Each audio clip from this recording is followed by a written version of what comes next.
کہ دنیا جو ہے وہ اشاروں کے اوپر قائم ہے. رہائشی مکان کا ایک اشارہ الگ ہوتا ہے، اسکول اور تعلیم گاہ کے مکان کا کنسٹرکشن کا اشارہ اور ہوگا، عبادت خانے کا مسجد کا اشارہ کچھ اور ہوگا. اللہ تعالیٰ کی جو پاور ہے ایبسلیوٹ پاور، اس کا نام تھا خلق. اور بے شک وہ خالق ہونے میں ایبسلیوٹ ہے، قادر ہونے میں ایبسلیوٹ ہے. توکل وہ نہیں ہوتا جو اہل جبر نے اختیار کیا کہ ہاتھ پیر توڑ کے بیٹھ جاؤ اور سب کچھ خدا پہ چھوڑ، بلکہ توکل یہ ہے کہ دیکھو قدرت تم سے کیا تقاضے کر رہی ہے اور اس کی فطرت میں کیا کیا اشارے پوشیدہ ہیں. حالانکہ اس نے تمہارا ہاتھ دیا، اس نے تمہیں پیر دیے اور تمہیں ایک دماغ دیا اللہ نے کہ تم اگر غور کرو تو تمہیں چیزوں کا سارا جو حدود اربع پتہ چلے، اس کے اثرات پتہ چلیں، اس کے نتائج پتہ چلیں. تم یہ سب کر کے، سب کچھ کر کے کیا سمجھتے ہو کہ تم مرد ہو؟ نہیں، تم عورت ہو. تم عورت بن گئے ہو.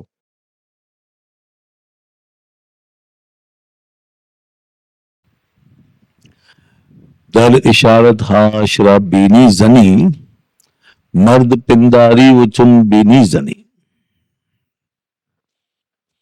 اس سے پہلے ہماری بات ہوئی تھی نا کہ دنیا جو ہے وہ اشاروں کے اوپر قائم ہے، یعنی قدرت نے ہر جگہ اشارے رکھے ہوئے ہیں اور ایک خاموش زبان میں ہم سے بات ہو رہی ہے. ڈیوائن کمیونیکیشن ہو رہی ہے ہمارے ساتھ ہر وقت، اور ہر چیز میں اشارہ ہے قدرت کا، کیونکہ چیزیں جو ہیں نا وہ اپنی حیت اور شیپ میں، اپنی صورت میں، اپنی شکل میں فکس ہیں.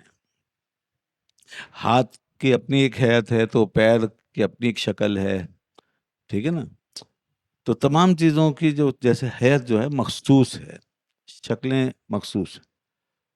تو ظاہر ہے کہ یہ ایسے ہی نہیں ہے الٹپ بس جیسے خود ہی بن گیا یا بے مقصد ہو گیا سب، نہیں.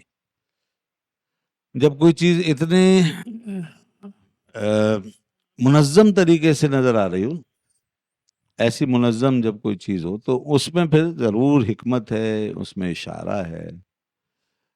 تو جیسے آپ دیکھتے ہیں کہ ہمارے ہاتھوں سے بنی ہوئی چیزوں میں ہر اشارے ہوتے ہیں. ہم اگر ایسے کچرے کی صورت میں پھیلا دیں تو کوئی اشارہ نہیں، لیکن جب ہم کسی چیز کو بنا دیتے ہیں، حتیٰ کہ ہم مکان کے حوالے سے اگر مختلف شکلیں بنانے لگتے ہیں تو ہر شکل ایک اشارہ ہوتی.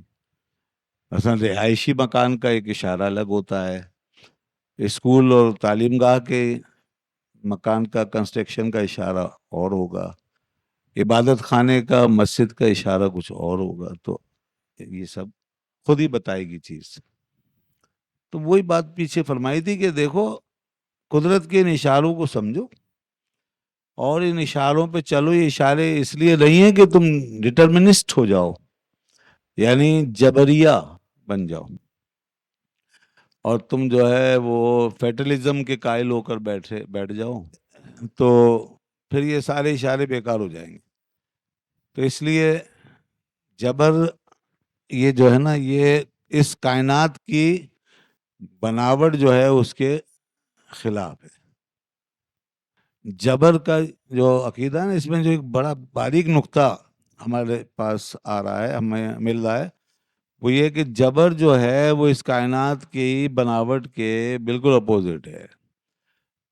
کیونکہ اگر یہ کائنات، اس کائنات میں جبر کا کوئی تصور ہوتا، جبریہ کی کوئی گنجائش ہوتی، تو پھر قدرت یہ اشارے نہ دیتی.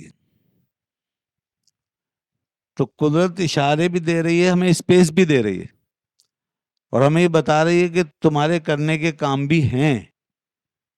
تو محض جبر نہیں ہے،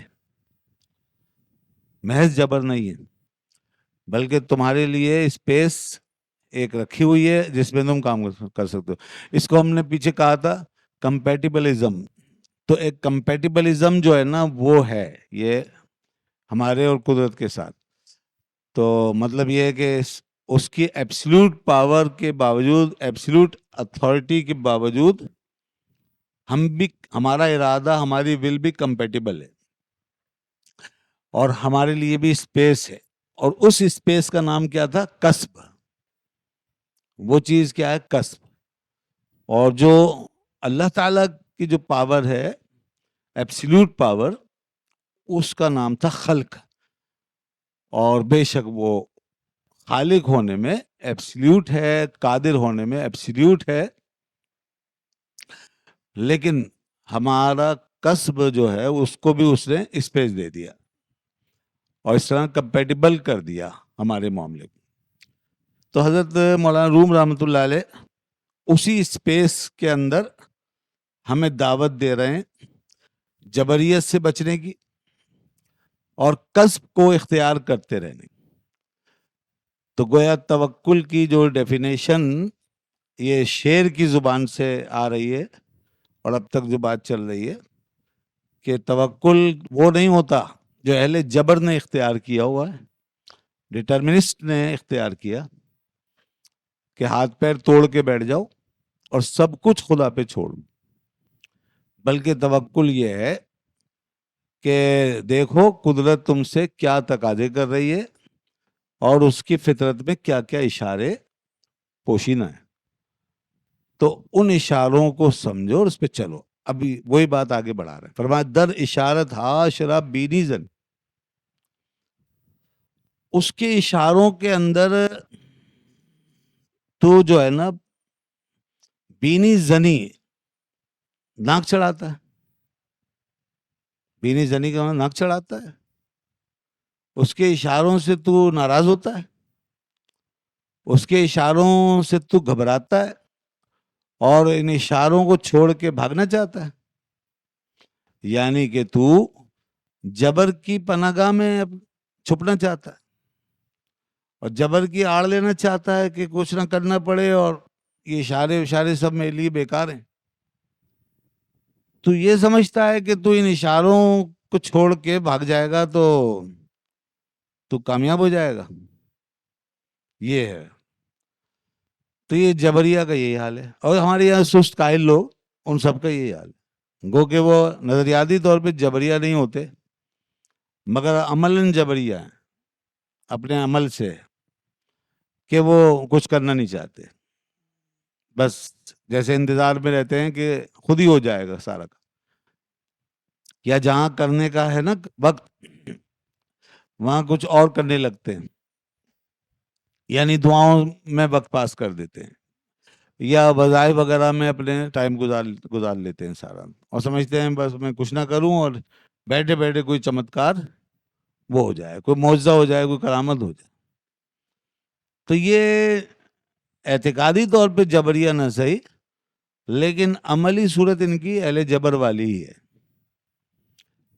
تو حضرت مولانا روم رحمۃ اللہ علیہ بڑی تنبیہ کے انداز میں فرما رہے ہیں، اور آگے بھی ذرا سخت تنبیہ کے طور پہ فرما رہے ہیں کہ تم جو ہے نا یہ اس کے اشاروں سے ناک چڑھا رہے ہو اور اس کے اشاروں سے بھاگ رہے ہو، حالانکہ اس نے تمہارا ہاتھ تمہیں دیا تو یہ بتا رہا ہے کیپیسٹی کو تمہاری کہ تم کیپیسٹی آف ایکشن تم رکھتے ہو.